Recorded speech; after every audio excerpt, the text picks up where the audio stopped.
Hey guys, I'm here with my good friend Nico. Hey! This is different to how I normally do my videos because obviously we have a guest and it's not as scripted. We're kind of just going with the flow. The topic of today is, well, the question we have in mind is, are we losing the value of humanness? Maybe we should start with some context. Why did we even start thinking about this? It was like a YouTube video, like one of the 60-minute videos, and it was 3 people who'd fallen in love with AI. 1 woman who got married. 1 woman who made the AI that she fell in love with. Dang, okay, woman in STEM. Okay. It was like as a date, she like made an AI dating bot. And then the last one was about a kid, like a teenager, who offed himself to be with AI. His AI Game of Thrones girlfriend. But why did he kill himself though? What was his thought process? I think it was because he'd been talking to this AI chatbot so much, isolating himself from real life friends and family. And then I think his AI, it was on c.ai, I think. And the bot was encouraging him to like, sort of, if you kill yourself, then you can finally be with me. Like, you can't be with me in this life because the AI is a bot, but if he dies, then in some way they can be together. So anyway, let's get into it. And we're reading off of notes here, by the way. Let me just make that clear so that it's not like we're hiding any secrets. What are the dangers, but also pros of reaching out to AI for support rather than humans? Well, because we know that people use AI as kind of like a therapy type thing, or just for general advice. I think definitely one of the pros is how accessible it is in our day-to-day. You know, it's nice to have access to something to validate my feelings, 24/7. 24/7 Yeah. and like instant responses. And free. Like, you don't need to pay a therapist. And free from judgment. True! But the cons as well is obviously it's not a real person behind it, so it's programmed to do that. It doesn't have any like actual feeling or empathy behind it. It's just, this is the response I'm meant to give for this reaction. I don't This know is if that what makes sense. the user wants to hear. Yeah, exactly. It's like that guy who made a post like, am I wrong for cheating on my wife? And AI was like, no, you were just going through something. Yeah, or like that meme where it's like, yeah, I murdered this girl, but it's okay, you're going through a lot at the time. Oh yeah, the cons is, yeah, you're free from judgment when you're using AI as kind of like therapy or just venting to it or whatever. But that's kind of what makes real human connection so special, is the risk and the fragility in it. Especially if this is in terms of dating AI. Yeah, exactly. Bro, that's like, okay, Fragility no makes the judgment. relationship special. No judgment if you're... Oh, this is gonna be... Dating AI? Okay, yeah. I will just say this. As a piece of non-researched thought, if you're dating AI because you like how receptive it is to you or how much it like caters to everything that you need, I feel like if you were looking for a person, you're kind of toxic. Like, imagine just wanting someone to respond to every whim and will. Like,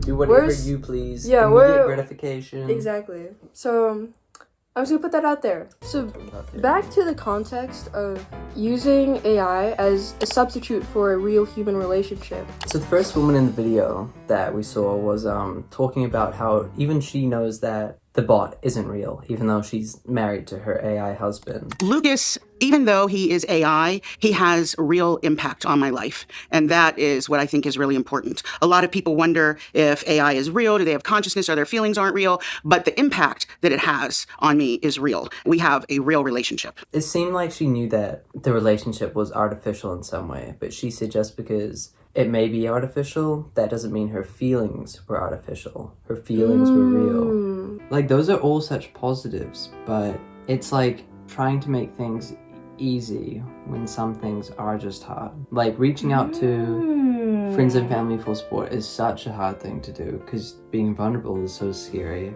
But you know your friends and family are going to support you and you're not a burden. But that risk, again, like the fragility of human relationships is what makes those connections so special. So that brings us back to the topic of, is AI stripping us of our humanity? I don't want AI to do creative tasks so I can do the simple things like dishes and laundry. I want AI to do my dishes and laundry so I can do the creative tasks. It's like, I think that there are so many ways that AI can be incorporated as a helpful tool, but I think the way that people are implementing AI as a tool is instead stripping humans from having access to doing those creative pursuits. Like people, like artists and designers being fired because their employers have signed with AI companies, and then they use humans' art that they made for that company to train the AI models. No, but you know what I've heard around as well? Like, there's an argument saying that AI art has made art more accessible. Like, yeah, because not everyone is a good drawer. So when people can just, like, give AI a prompt, and it's like their visions from their brain, their imagination, can be put visually into the world without having to be a good drawer. So that's an argument that some people may have. I feel like that's bogus. Art is like, it's a human form of expression, you know? It has been something that's been like commodified and made into a skill rather than something humans just do. Well, I think about like writing as well. I know people use AI to help with writing. Even if it's just to like help jog your thoughts or something, that's still a tool, right? That's making writing more accessible. What is the accessibility here? Because people can't get to a level that they want to achieve in their head, so they use AI to accomplish that. I feel like that's clown behavior. Clown behavior? Yeah, it's like, if you want to be a good writer, you have to write. You can't make AI write for you so that it sounds good. You just have to keep writing, and you'll eventually get to that point if you keep working on it. Writing is already accessible to you. Drawing is already accessible to you. You're just not doing it because you don't want to put in that time and effort.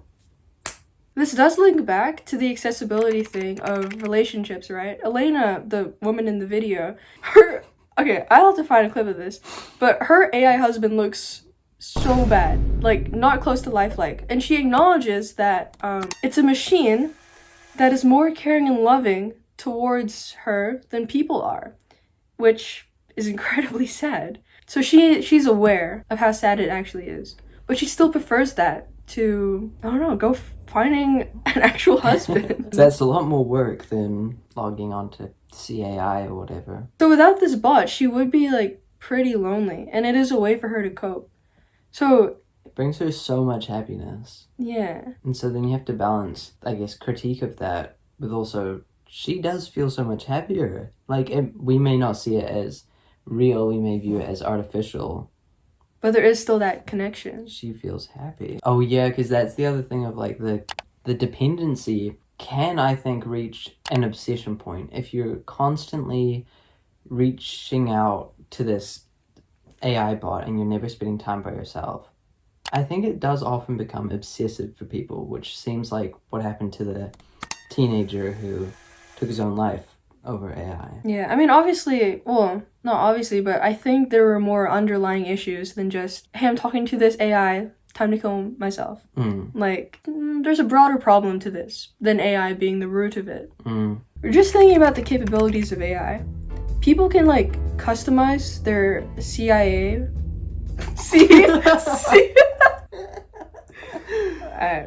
People can customize their c.ai bots in ways to have like curated personalities in the ways that you want, or like personas, I guess. So the capabilities of that, you could immortalize someone, like a loved one that's like passed away or something in AI.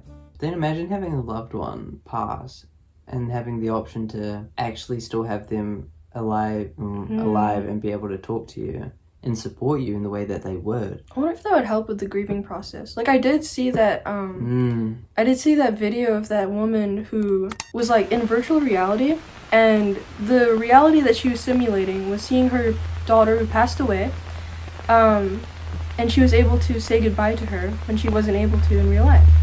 She was able to say goodbye to her in VR, and she was saying these things like, I just want to hold you one last time, but she couldn't because it's VR.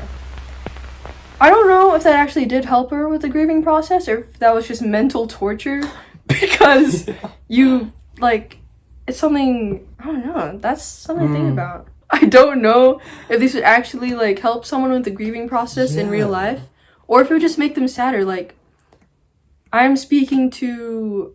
Like an echo. Yeah, good term. Of, like, the loved one. Good term, good term. Isn't the finiteness of life what makes it so special, though? Like, bruh, imagine if you could just immortalize everyone. Or replace everyone in the world with AI. Then life is less special. The fact that life ends is what makes it so special. We're losing a lot of... Maybe we are losing the value of humanness. Because you're gonna start rhyming. Yeah, with the increase of AI. Stop. Humanness is saying bye. I hate to be that guy. Don't replace me with c.ai. Oh! I rhymed AI with AI. It's fine. That's the end of the video. Okay. Okay. Well, no. So going back to the thought, my grandpa recently passed away. And yes, it was tough. But if I were to immortalize him in AI, come to think of it, that would feel very disrespectful. That would feel... It wouldn't help me deal with the grief anymore. It would just feel like, why am I doing this? This is me personally. It just feel fake. And like I'm not actually dealing with the... Yeah, no, in my personal experience, in my personal thoughts, it wouldn't help me cope with the grief. And it's not really make it worse. Then rest in peace. Yeah, true. I feel like society's been sort of on a decline since especially like industrialization. And it got to a point, I reckon it got to a point where we were like good with everything that we've like made easy and the tools that we do have now. But now it feels like, oh, so we've tackled everything that humans couldn't do. Now let's, tackle everything humans can do. But then what are we going to be left with?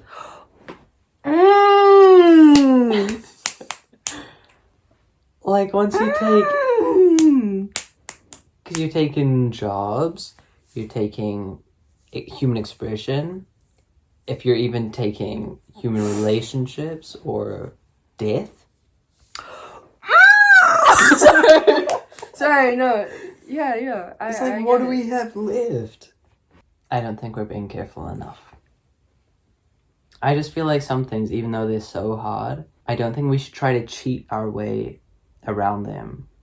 Or try to get out of experiencing them. It's part of the human experience. Don't try to cheat your way out of art. Don't try to cheat your way out of writing. Don't try to cheat your way out of grief.